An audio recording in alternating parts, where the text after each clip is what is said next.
I've used obviously a lot of Figma's Make product I thought was really interesting. It's comparable to the experience of working in Cursor, working in Claude Code, and just sort of dynamic iteration.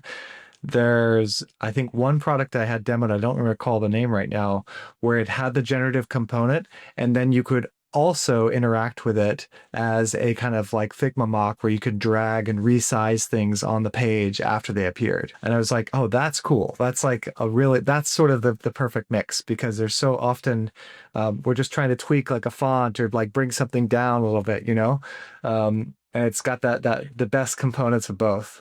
I'm glad you brought that up because Figma was an example we said early on of where, it's really awesome when you can just tell it like, hey, create a mobile screen with 3 images on it. And it kind of could do a really good job of getting to that. And it probably will do all the spacing generally right. That stuff can all be done by default.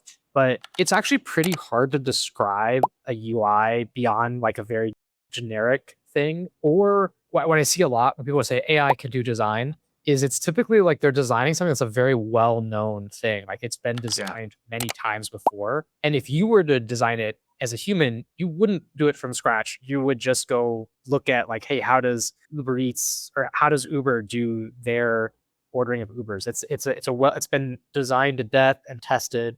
It's probably like the right-ish design. You would kind of copy the general thing and then maybe customize a little bit to yourself. And that's really all the agent is doing is effectively that where I think a lot of these tools, and the same with coding to some extent, they all break down when you try to build things that are new, right? Like if you're just building a CRM app, you can get Claude Code to build a decent CRM app in about 20 minutes and $1,000 of tokens or whatever, or like probably in less than a few $100s of tokens. But then you want to build something like more complex, like, hey, an agent-driven CRM. Very few of these agents will build something that's actually usable because Yeah. all of those design paradigms don't exist and they're not in the latent space of the models yet.